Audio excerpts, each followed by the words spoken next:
Well, alrighty, the latest trailer for the upcoming Disney's live-action version of The Little Mermaid is still getting epically destroyed on YouTube. Now, if you guys remember, Disney paid itself, or shall I say they paid ABC, which they owned, about $10 million to actually have this latest trailer aired at the Oscars to about 18 million people. Now, Disney has gone through great length to ensure the success of this movie, as they've been creating a narrative around it, stating that this is the most, or one of the most viewed movie trailers of all time. As Hollywood Reporter comes out with this, The Little Mermaid trailer is most Disney live action views since The Lion King. Now, I don't know if that is saying much to anybody. However, it is part of the gimmick that they're trying to push, that this movie is going to be a massive success. Now, as you guys well know, this movie is getting epically destroyed, something that the Hollywood Reporter failed to mention in this headline and practically over this story, as the first trailer that they're saying has seen the most views by any trailer or any movie trailer on YouTube is seeing a worse or terrible ratio, as it were, 1.2 million likes to 3.5 million dislikes. And the latest one that they paid $10 million to have it aired at the Oscars is even getting a worse ratio in 256,000 likes to 1.4 million dislikes. Now, need I say that the majority of the criticisms that these movie trailers have received has had nothing to do with Halle Bailey, but it hasn't stopped Disney from pushing her out there to go and make these same claims as the mainstream media and the access media, that the only people that are hating these trailers have been racist trolls, as Halle Bailey opens up about The Little Mermaid's racist backlash. As a black person, you just expected it. So I've already talked about this, and now Halle Bailey is receiving more backlash for the latest thing that she has just said about the original, because she's practically throwing the original under the bus. Halle Bailey says The Little Mermaid Ariel has more character depth than the original $40 million 1989 animated movie. Definitely changed her wanting to leave the ocean for a boy. Of course, anybody that has seen the original knows that this premises is an absolute lie. However, we will get to that later on. Now, without further ado, let's get into what Halle Bailey said word for word. I'm going to get into some Twitter reactions and share my own reactions as well. Please feel free to share yours in that comment section below. Here we go. Now, clearly, when it comes to Halle Bailey, I do believe that she feels that her version of Ariel is superior to the original, so let's find out why. During her exclusive with Edition, the Shine Bright singer stated that the role of Ariel is very close to her because the animated character has helped her to grow up.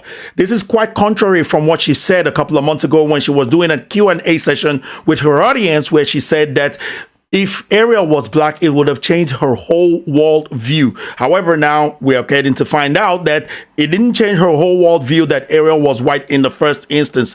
The singer stated that during her shoots, she used to push herself to the edge, and Ariel helped her a lot because she tells her that you've always had it in you. Now, this is what she had to say verbatim, quote, "I feel like I've learned a lot through her. I auditioned when I was 18, got the role when I was 19, and I turned 23 this year. So I genuinely feel like Ariel's helped me grow. I pushed myself as far as I ever pushed myself in life. And I feel like the message from her was to know that you've always had it in you." This is coming from a white character. So how in the world would your worldview have changed if it was coming from a black person? Would it have been different? Would you have been less motivated? I don't understand, because you keep on pushing this narrative that, oh, when black people see a black person on television, it will motivate them differently. Clearly, you don't have that mindset. However, you want little black and brown kids to have that same said mindset. Seems to me like you don't want them to reach where you reach, because if you did have that mindset, you would never have achieved what you have achieved today. Now, would you? Because you wouldn't have paid attention to Ariel unless if she was black. So, in any case, she goes on to say, Halle Bailey continues that she was 5 when she first watched The Little Mermaid, and Ariel was her favorite Disney princess. I find that hard to believe, because some of the things that you are saying sound damn right ignorant when it comes to you talking about the original Ariel. However, the film was immensely criticized because of the sexism present in the animated film. Now, I've read a lot of articles trying to criticize the original, saying that it is sexist, but they said nothing about the original itself, then try to trash traditional values like a woman being in love or having to sacrifice herself for the person that she loved, or making sacrifices for the person that she loved, that it is supposed to be all about the woman going to go and be a go-getter, and more or less independent women who don't need no man.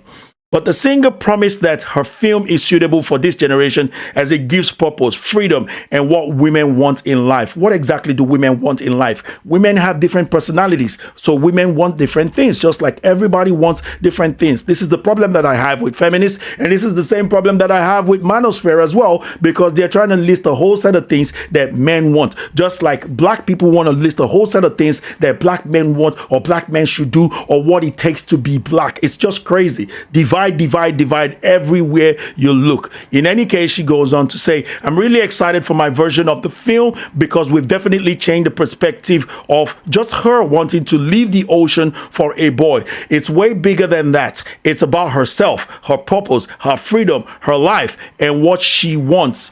End quote. Now, like I said before, Ariel or Halle Bailey, if you have actually seen this, you would have known that what you're saying is a lie, because she had actually already been interested in the human world. She actually had collective items that were from humans that human dropped in the ocean that piqued her curiosity way before she met Eric. So I don't know what you're on, because it seems like you haven't seen this cartoon at all. And if you have, you actually don't know what the cartoon was all about in the first instance. As a woman, we're amazing. We're independent. We are modern. What does that mean? Do you even know what it means? To me, it simply means we are independent women that don't need no man. We are everything and above. And I'm glad that Disney is updating some of these themes. Updating it to what? Now, she got a lot of backlash for this. As one Twitter handle said, notice how she said, perspective. She wants to change how other people think about Ariel, but she doesn't think that herself. Something that I've mentioned. And it's something that I've noticed about her various interviews, that when she's talking off of script, she says something totally different than when she's talking in those interviews when they've already given her the script and exactly what she has to say. So she contradicts herself a lot, because so many of these parents love to say Ariel only left for a man when she did a whole song about the human world before she met Eric. Just like I said, imagine that. Somebody else said, did she even watch the original? Which is something I've mentioned. Another Twitter handle said, I'm sick of that narrative. In the 1989 movie, Ariel is actually very interested in knowing the human world way before meeting Eric, and it's not a crime to fall in love with someone. Exactly, which is something that is disappearing from both the feminist world today and the manosphere world today. It always has to be a certain way. A high value man, a high value woman. Women need to chase after career. All of these things that were valuable, that were responsible for building a great family, that happens to be the bedrock of society today, have gone with the wind. Phew.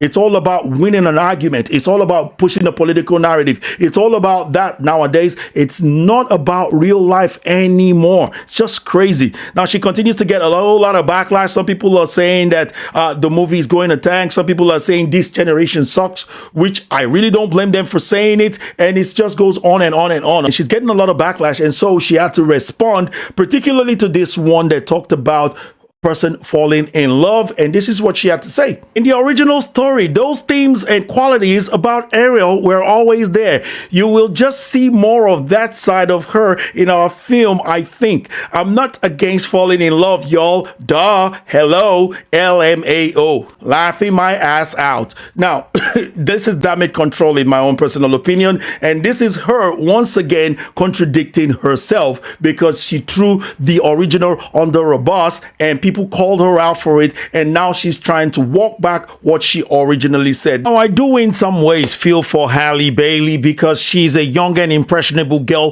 who's trying to find her way in this world and trying to make it. And the House of Mouse, as despicable as they are, have seen this, and they are taking advantage of her and using her for their insane marketing of pushing identity politics, as well as calling the fans racist and every other bad name in the book. And this just only goes to show that Disney is highly desperate, and they are truly scared that this movie just might tank at the box office.